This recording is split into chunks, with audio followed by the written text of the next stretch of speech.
नमस्कार, आप देख रहे हैं न्यूज 18। मैं हूं आपके साथ मीरगा चौधरी। खबर दमदार में स्वागत है आपका। सबसे पहले जो खबर इस वक्त आ रही है सहारनपुर से, जहां पर कार सवार युवकों की गुंडागर्दी देखने को मिली है। रोडवेज बस के यात्रियों के साथ गुंडों की गुंडागर्दी देखने को मिली। डंडे के दम पर रोडवेज बस से साइड लेते दिखे।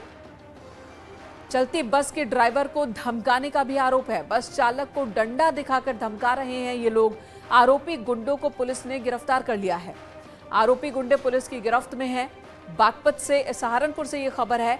कार सवार लड़कों की गुंडागर्दी का ये वीडियो भी सामने आया है।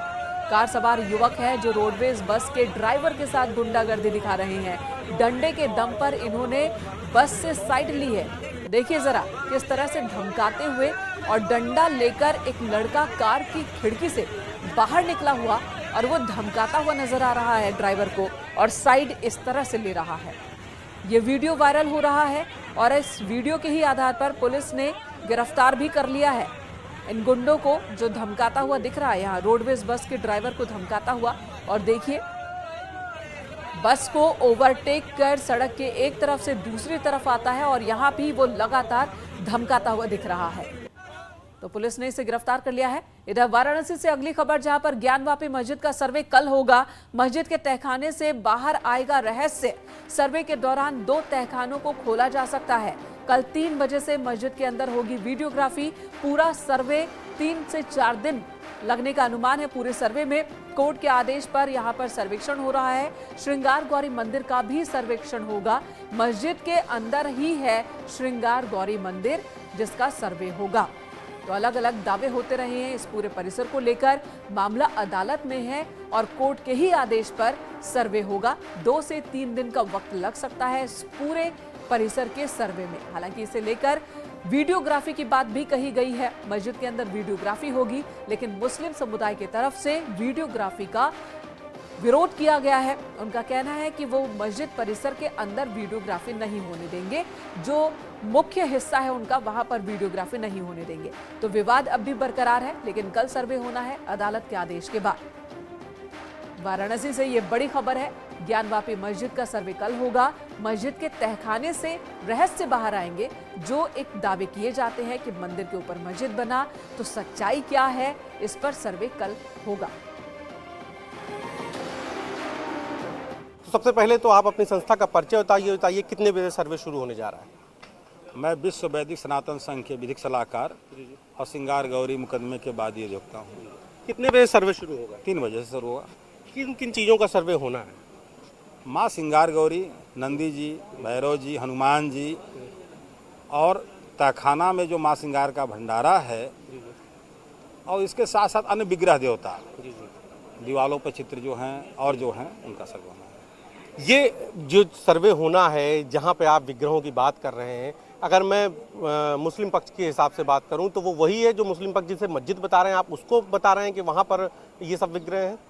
नहीं भाई, ये मंदिर है, मंदिर बता रहा हूँ मैं। जो मस्जिद पक्ष तो उसको मंदिर बता रहा है, उसी की आप बात कर रहे हैं ना। मान के मैं कह सकता हूँ ना कि आप ज्ञानव्यापी की सर्वे की बात कह रहे हैं। ज्ञानवापी सर्वे की में वो चूंकि कई भागों में बटा हुआ है, तो उन सभी जगहों पे। और रह गया विग्रह का, तो देखिए विग्रहों का हमने अपने केस में भी वर्णन किया हुआ है। नंदी जी, गणेश जी, हनुमान जी, श्रृंगार गौरी।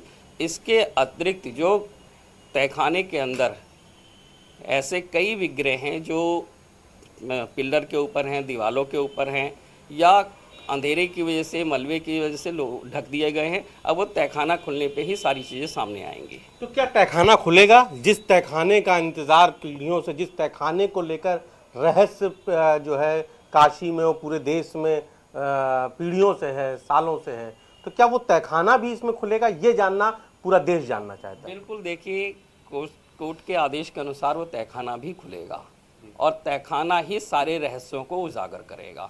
चाहे वो हिंदू पक्ष के पास जो तहखाना है, जिसकी चाबी वर्तमान में डीएम के पास है, चाहे वो मुस्लिम पक्ष के पास जो तहखाना है। तहखाना 2 भागों में बटा हुआ है, और इसके अलावा और कई चीज़ें हैं जो हमने कुछ पॉइंट निश्चित किए हैं। उन सभी जगह पे वीडियोग्राफी, फोटोग्राफी के बाद सबके सामने सारी चीज़ें आएंगी। तो मुख्य रूप से पश्चिमी दीवार जिसका आप जिक्र कर रहे थे, और तहखाने दोनों, जो हिंदू पक्ष के पास है, जो मुस्लिम पक्ष के पास है। उसके अलावा जिसको ये मस्जिद बोलते हैं, ज्ञानवापी मस्जिद, जो कि मस्जिद है नहीं, तथाकथित मस्जिद है। आप पश्चिम की तरफ खड़े होंगे सिंगार गौरी की तरफ और देखेंगे तो मस्जिद की गुम्बद वो सिंगार गौरी की उस पुरानी दीवार, मंदिर की दीवार के ऊपर ही है और केवल वहाँ जो मस्जिद दिखाते हैं, मस्जिद की केवल गुम्बद बनाई गई है, बाकी टोटल ऊपर जितना एरिया है वो मंदिर है। और इस वक्त बड़ी खबर आ रही है, समाजवादी पार्टी के नेता आजम खान से जुड़ी हुई। आजम खान की बेल पर सुनवाई पूरी हो गई है। आजम खान की बेल पर सुनवाई पूरी हो गई है। 71 मामलों में से 70 में बेल मिल चुकी है। ये आखिरी मामला है जिसमें बेल पर सुनवाई हो रही थी।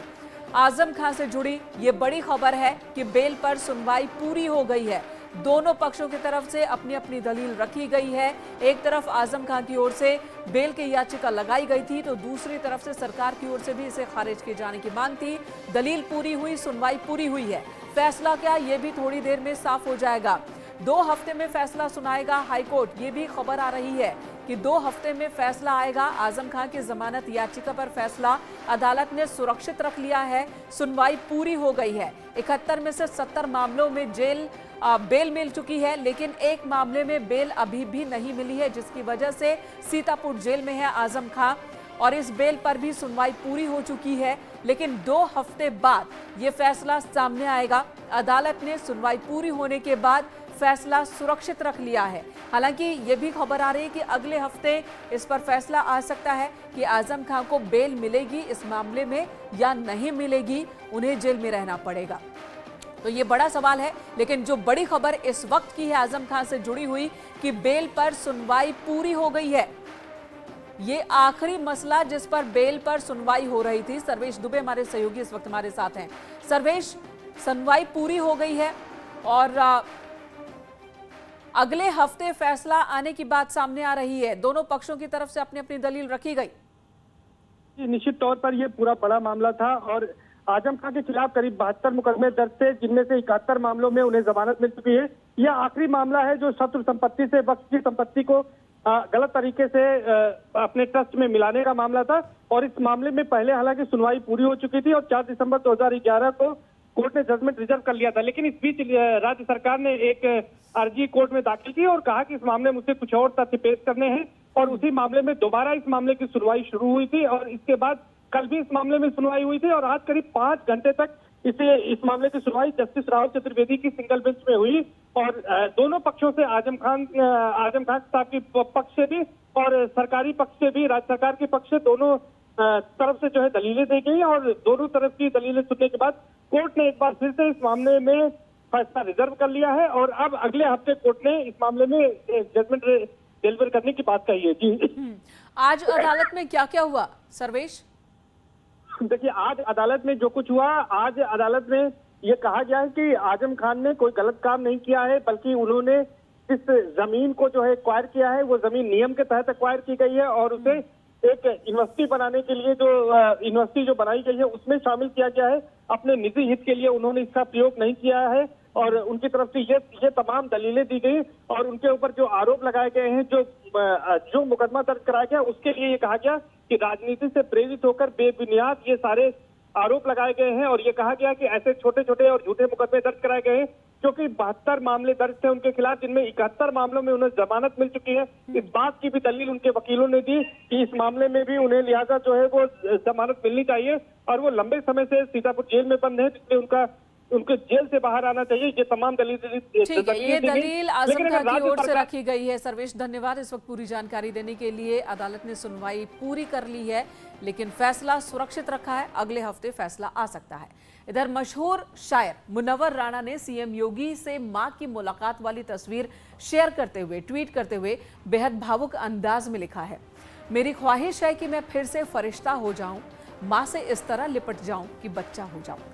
इसके साथ ही उन्होंने ये भी कहा कि मां से प्यार करने वाले उन्हें लोग अच्छे लगते हैं।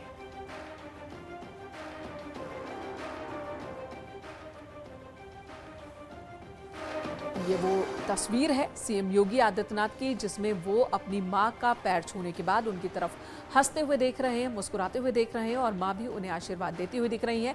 इसी तस्वीर के साथ शेयर किया है मुनव्वर राणा ने। शायद मेरे पास शब्दावली की कमी होगी लेकिन ये है कि कोई भी शख्स हो, मुझे माँ से मोहब्बत करने वाला अच्छा लगता है। जब मेरी मोदी जी से भी मुलाकात हुई थी तो मैंने यही उनसे भी कहा था कि जब आप दिल्ली चलते हुए अपनी माता श्री के पास पहुँचे थे, उन्होंने अपने कमज़ोर हाथों से आपको मिठाई खिलाई थी, आपकी जेब में कुछ पैसे रखे थे। उस वक्त आप मुझे 6-7 बरस के बच्चे मालूम हो रहे थे। मैं भी अपने आप को इसी उम्र का महसूस करके किसी झरोके, किसी रोशनदान से आपको देख रहा था। तो किसी एक मुलाकात में मैंने योगी जी को भी अपनी माँ किताब दी थी। तो जब आज सुबह इस तरह टूट कर वो माँ के पास गए और माँ जैसे टूट कर उनसे मोहब्बत कर रही थी, तो पहले तो मुझे अपनी माँ याद आई, फिर उसके बाद मुझे याद आया कि शायद जो मेरी लिखी हुई शायरी की किताब माँ मैंने योगी जी को दी थी, शायद उससे माँ से मिलने से पहले उन्होंने पढ़ी हो, या वो वापस आने के बाद वो ज़रूर पढ़ेंगे कि एक दीवाना सा पागल सा शायर माँ से मोहब्बत करने वालों से कितनी मोहब्बत करता है। इधर पूर्व मुख्यमंत्री अखिलेश यादव ने न्यूज 18 से खास बातचीत के दौरान सरकार पर एक बार फिर निशाना साधा। उन्होंने कहा कि यूपी में कानून व्यवस्था की हालत बहुत खराब है। जिस पॉलिटिकल पार्टी पर एक विधायक हो, 2 विधायक हो, लेकिन लाउडस्पीकर के मामले में देखिएगा नेशनल न्यूज़ बन रही है, नेशनल चैनलों पे कितना कवरेज मिल रहा है। ये जो आंकड़े बताए जा रहे हैं, ये सरकारी आंकड़े, जो सरकार आंकड़े दिखाना चाहती है। आप किसी गांव में चले जाइए, इस प्रदेश का नौजवान बड़े पैमाने पर बेरोजगार है, न नौकरी है न रोजगार है। और क्योंकि नौकरी और रोजगार न देना पड़े, इसीलिए लाउडस्पीकर की कहानी है। ये लाउडस्पीकर तो गिन रहे हैं कि मंदिर में इतने लाउडस्पीकर उतारे गए, मस्जिद में इतने लाउडस्पीकर उतारे गए। कम से कम ये गिन के बताएं कि पिछले 5 साल में और अब आने वाले समय में कितने नौजवानों को ये नौकरी देंगे, कितना रोजगार देंगे। तो सुना आपने अखिलेश यादव को, जो कह रहे हैं कि कानून व्यवस्था के मुद्दे पर, हर मुद्दे पर योगी आदित्यनाथ की सरकार पूरी तरह से फेल है। इधर आगरा में प्रस्तावित जामा मस्जिद मेट्रो स्टेशन का नाम बदलकर मनकामेश्वर रखने की मांग की जा रही है। कैंट से विधायक जीएस धर्मेश ने डिप्टी सीएम केशव प्रसाद मौर्य के सामने ये प्रस्ताव रखा, जिस पर उन्होंने सहमति जताई। दरअसल आगरा मेट्रो के कार्य का निरीक्षण करने पहुंचे थे डिप्टी सीएम केशव प्रसाद मौर्य। इस दौरान जीएस धर्मेश ने जामा मस्जिद स्टेशन का नाम बदलने की मांग की। हालांकि अभी कोई प्रस्ताव पास नहीं हुआ है। उत्तर प्रदेश के उप मुख्यमंत्री और आगरा मंडल के प्रभारी केशव प्रसाद मौर्य गुरुवार की सुबह आगरा पहुंचे। आपको बता दें, केशव प्रसाद मौर्य 2 दिवसीय आगरा दौरे पर हैं। उन्होंने सबसे पहले मेट्रो के कार्य का निरीक्षण किया। इस दौरान आगरा छावनी से विधायक डॉक्टर जीएस धर्मेश के द्वारा उनको जामा मस्जिद पर बन रहे मेट्रो स्टेशन का नाम बदलने की बात कही गई। जामा मस्जिद स्टेशन का नाम बदलकर जीएस धर्मेश के द्वारा मनकामेश्वर स्टेशन रखने की मांग की गई थी, जिस पर डिप्टी सीएम ने सहमति जताई है। हालांकि अभी प्रस्ताव पास नहीं हुआ है। अब देखने वाली बात ये होगी कि इस नाम बदलने को लेकर प्रस्ताव पास होता है या नहीं, ये समय बताएगा। कामिर कुरैशी, न्यूज़ 18 आगरा। और अगली खबर जालौन से, जहां अतिक्रमण पर चला है बुलडोजर। ग्रामीण इलाकों में ये बुलडोजर चला है। तालाब पर कब्जा करके जो मकान बनाए गए थे, उन मकानों को ध्वस्त कर दिया गया।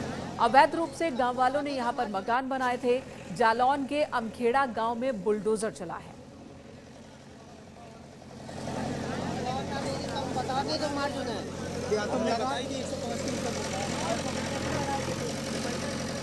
न्यूज 18 की खबर का बड़ा असर हुआ बागपत में छात्र की मौत का मामला, जहां पर स्कूल प्रबंधक एसबी यादव को गिरफ्तार किया गया, ड्राइवर को भी गिरफ्तार किया गया। बागपत के रॉयल कॉन्वेंट इंटर कॉलेज का ये मामला है। सुबह 7 बजे स्कूल पहुंचा था बच्चा, लेकिन स्कूल परिसर में उसकी मौत हो गई। बस के नीचे आने की वजह से उसकी मौत हुई। ड्राइवर की सरासर लापरवाही, बिना देखे वो बस बैक कर रहा था और बच्चे को कुचलता हुआ आगे बढ़ गया। बस की चपेट में आकर 6 साल के मासूम की जान चली गई। इस मामले में अभी तक की कार्रवाई के मुताबिक प्रबंधक एसबी यादव को गिरफ्तार किया गया है, साथ ही ड्राइवर को भी गिरफ्तार किया गया है। इस स्कूल को सील कर दिया गया है, क्योंकि जितनी मान्यता थी उससे ज्यादा क्लास और उससे ज्यादा बच्चे इस स्कूल में पढ़ रहे थे।